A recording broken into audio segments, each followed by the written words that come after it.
2010 postseason for the NASCAR Cup Series is shaping to be a fairly average one going into 2011. Not many notable changes besides the crew and driver swaps of Team Penske, with Brad Keselowski being moved to the 2-car and Kurt Busch moving over to the 22. Over at Red Bull Racing, Casey Kane, after doing the last 5 races of the season, number 83 car will be moving to the 4-car full-time for 2011, causing Scott Speed to be knocked out of a ride. Bobby Bonnie is moving to JTD Daugherty Racing, which causes Marcus Ambrose to lose his ride, but then will take over the vacated seat at Richard Petty Motorsports' 9-car. And Paul Menard is leaving Richard Petty Motorsports to go drive Richard Childress Racing in number 27. Bill Elliott is stepping down from his ride at the Wood Brothers Racing to let Trevor Bayne, an upcoming rookie, have 17 starts in it for the 2011 season.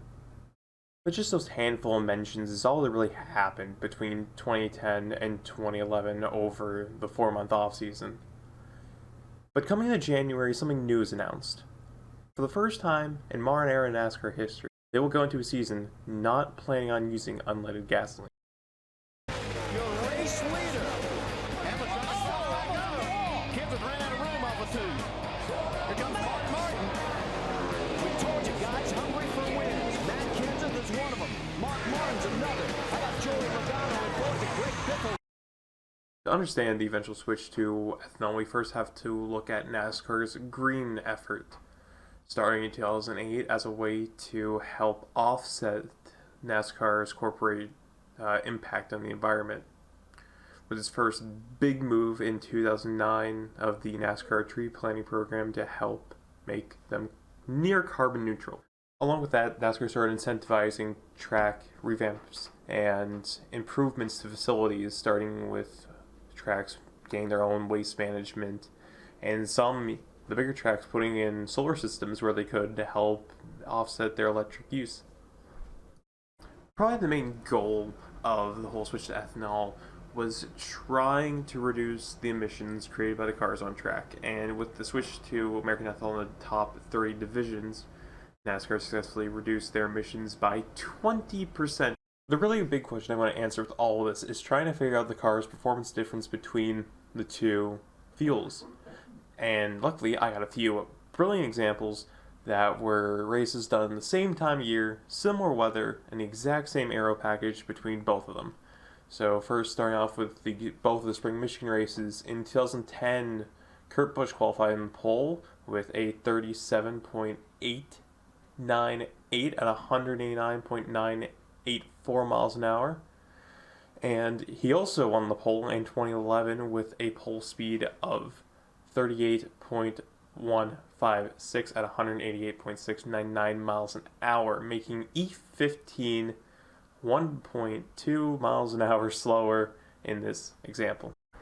For the spring Richmond races, Kyle Busch won the spring 2010 pole with a 21.247 at 127.077 miles an hour. In 2011, Juan Pablo Montoya set a 20.989 at 128.639 miles an hour, with a difference of a mile and a half in favor of E15 this time around.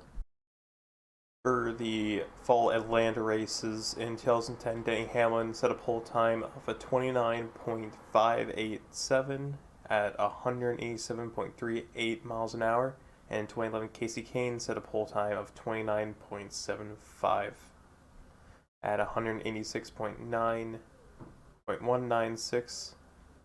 That is a 1.1 mile per hour difference in favor of unleaded. Last one I compared the two fall Phoenix races.